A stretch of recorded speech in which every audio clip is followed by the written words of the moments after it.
안녕하십니까? 사랑하는 성도 여러분, 김바울 목사입니다. 오늘부터 시작하는 특별한 시간, 성경 이야기 시리즈의 첫 번째 이야기를 함께 나누게 되어 정말 기쁩니다. 혹시 손자, 손녀와 함께 레고 블록을 맞춰보신 적 있으신가요? 작은 조각 하나하나가 모여서 멋진 작품이 완성되는 그 과정이 얼마나 신기한지요.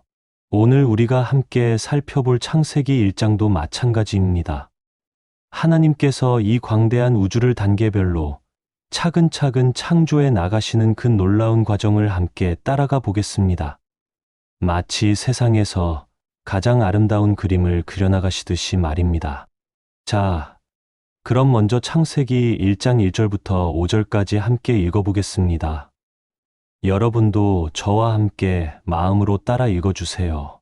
태초에 하나님이 천지를 창조하시니라. 땅이 혼돈하고 공허하며 흑암이 깊음 위에 있고 하나님의 신은 수면 위에 운행하시니라. 하나님이 이르시되 빛이 있으라 하시니 빛이 있었고 하나님이 빛을 보시니 좋았더라. 하나님이 빛과 어둠을 나누사 빛을 낮이라 칭하시고 어둠을 밤이라 칭하시니 저녁이 되고 아침이 되니 이는 첫째 날이니라. 여러분, 잠깐 상상해 보세요.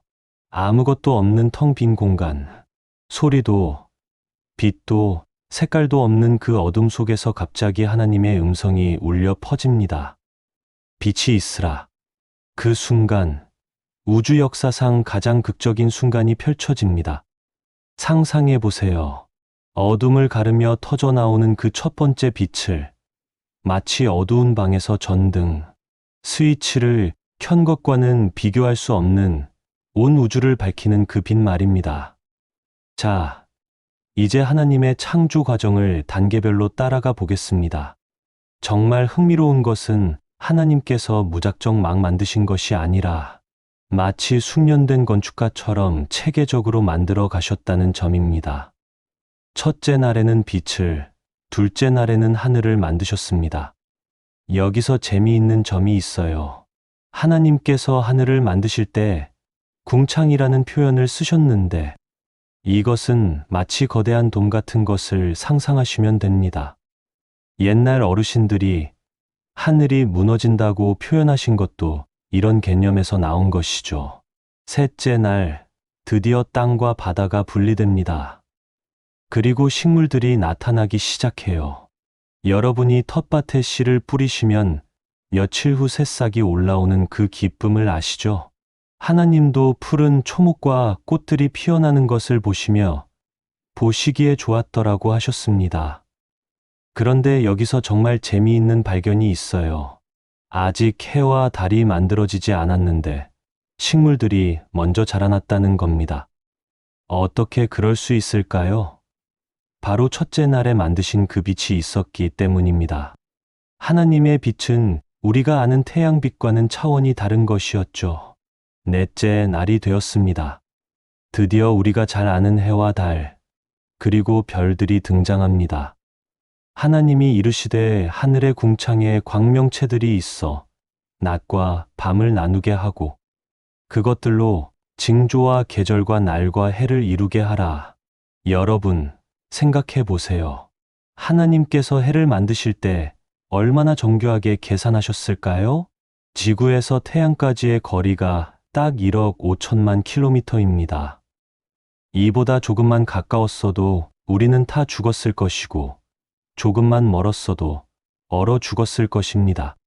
달은 또 어떤가요? 달이 없었다면 바다의 조수 간만의 차이도 없었을 것이고 지구의 자전축도 불안정했을 것입니다. 정말 놀라운 설계가 아닐 수 없습니다. 그리고 밤하늘의 별들, 여러분이 시골에서 어린 시절을 보내셨다면 그 쏟아질 듯한 별들을 기억하실 것입니다. 하나님께서 각각의 별의 이름을 지어주시고 위치를 정해주셨습니다. 욥기 38장에서 하나님께서 북두칠성을 내가 묶을 수 있겠느냐고 물으신 것도 이런 맥락이죠. 이제 다섯째 날입니다. 드디어 생명체들이 등장합니다. 하나님이 이르시되 물들은 생물을 번성하게 하라새는 땅 위 하늘의 궁창에서 나르라 하시고, 바다에는 고래부터 작은 물고기까지, 하늘에는 독수리부터 작은 참새까지 온갖 생물들이 창조됩니다. 여러분도 강가나 바닷가에 가시면 그 다양한 생물들을 보며 감탄하신 적이 있으시죠? 제가 어릴 때 할머니와 함께 시장에 가면 할머니께서 살아있는 생선들을 보시며 아이고, 하나님이 참 신기하게 만들어 놓으셨네 라고 하시던 모습이 지금도 생생합니다. 정말 그렇습니다. 각각의 생물이 살아가는 방식, 먹이를 구하는 방법, 새끼를 기르는 본능까지 모든 것이 완벽하게 설계되어 있습니다. 여섯째 날, 드디어 땅의 동물들과 사람이 창조됩니다.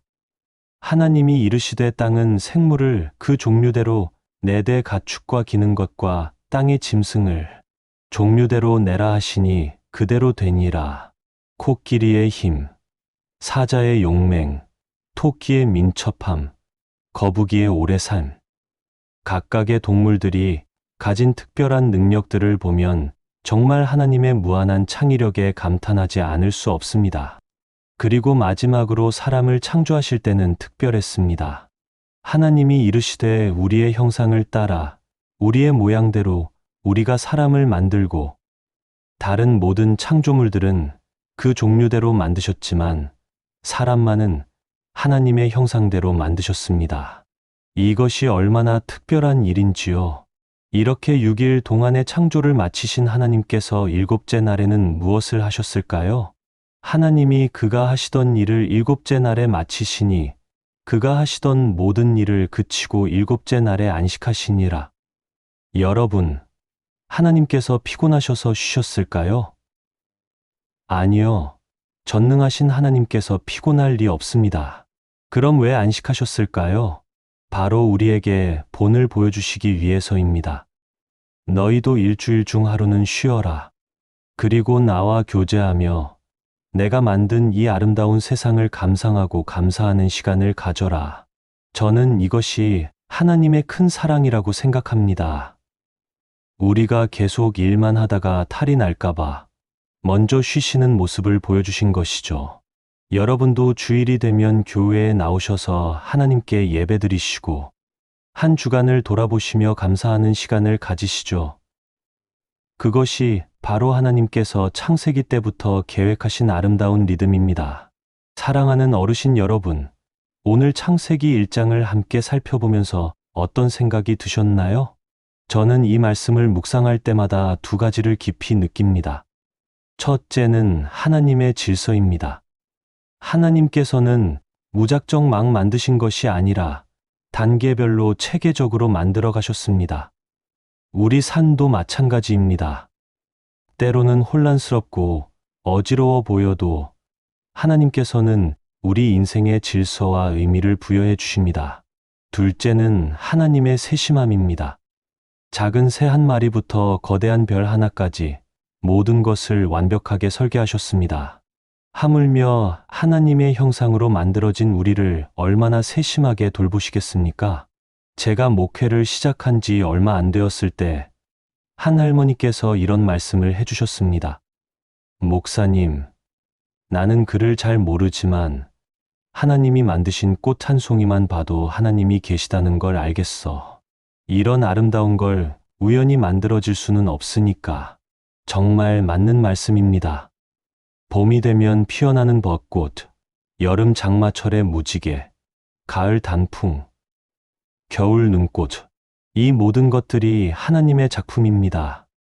그런데 더욱 감사한 것은 이 모든 아름다운 세상을 우리에게 선물로 주셨다는 것입니다. 그냥 보라고만 주신 게 아니라 다스리라, 정복하라고 하시며 관리자로 세워주셨습니다. 여러분이 정성껏 가꾸시는 텃밭, 예쁘게 기르시는 화분들, 그것도 다 하나님께서 주신 창조의 기쁨을 나누는 일입니다. 그럼 오늘 창세기 한 장을 통해 우리가 기억해야 할 핵심 메시지는 무엇일까요? 첫 번째, 하나님은 질서의 하나님이시다. 우리 삶이 아무리 복잡하고 어려워 보여도 하나님께서는 반드시 질서를 만들어 주십니다. 혼돈 속에서도 빛을 만드시는 하나님을 신뢰하십시오. 두 번째, 하나님은 우리를 특별하게 만드셨다. 하나님의 형상으로 지음받은 우리는 이 세상에서 가장 소중한 존재입니다. 나이가 들어도 몸이 약해져도 우리의 가치는 변하지 않습니다. 세 번째, 하나님은 쉼을 허락하신다. 안식일을 제정하신 하나님께서는 우리가 쉬는 것을 원하십니다. 몸의 쉼뿐만 아니라 마음의 쉼, 영혼의 쉼을 주시려고 하십니다. 여러분, 내일 아침 일어나시면 창문을 열고 밖을 한번 바라보세요. 그리고 이렇게 고백해 보세요. 하나님, 이 아름다운 세상을 만들어 주시고 그 속에서 살게 해주셔서 감사합니다. 또 하나 제안드리고 싶은 것은 손자녀들에게 오늘 들으신 창조 이야기를 들려주시라는 것입니다. 할아버지, 할머니 때는 별이 정말 많이 보였단다. 하나님께서 만드신 별들을 보면서 얼마나 감동했는지, 이런 이야기들이 아이들에게는 살아있는 신앙 교육이 됩니다. 기도로 이야기를 마무리하겠습니다. 창조주 하나님 아버지, 오늘도 이렇게 귀한 말씀을 함께 나눌 수 있게 해주셔서 감사드립니다. 태초에 빛이 있으라 하시며 이 세상을 창조하신 주님, 지금도 우리 마음의 어둠을 밝히시고 새로운 희망을 주시는 하나님을 찬양합니다. 주님께서 엿새 동안 창조하시고 일곱째 날 안식하신 것처럼 우리도 주님과 함께하는 안식의 기쁨을 누리게 해 주옵소서. 하나님의 형상으로 지음받은 우리가 오늘도 주님의 영광을 드러내며 이웃을 사랑하고 이 땅을 아름답게 가꾸어 나가는 청지기의 사명을 잘 감당할 수 있도록 도와주옵소서. 특별히 오늘 말씀을 들으신 모든 어르신들의 가정에 하나님의 평안과 기쁨이 충만하게 하옵시고 자녀들과 손자녀들에게도 창조주 하나님을 아는 지혜가 전해지게 해 주옵소서. 이 모든 기도를 창조주 예수님의 이름으로 드립니다. 아멘. 사랑하는 성도 여러분, 오늘 창세기 1장을 통해 하나님의 놀라운 창조 사역을 함께 살펴보았습니다. 다음 시간에는 창세기 2장에서 에덴 동산에서의 첫사랑 이야기를 나눠보겠습니다. 아담과 하와의 아름다운 만남, 그리고 하나님께서 계획하신 결혼의 원형에 대해 알아보는 시간이 될 것입니다. 오늘 말씀이 은혜가 되셨다면 구독과 좋아요 부탁드리고 주변 분들에게도 많이 소개해 주세요. 그리고 댓글로 오늘 말씀을 들으시고 느끼신 점들을 나눠주시면 감사하겠습니다. 여러분의 은혜로운 간증들이 다른 분들에게도 큰 힘이 됩니다. 다음 주에 또 만나 뵙겠습니다. 한 주간 하나님의 은혜 가운데 평안하시길 바랍니다. 감사합니다.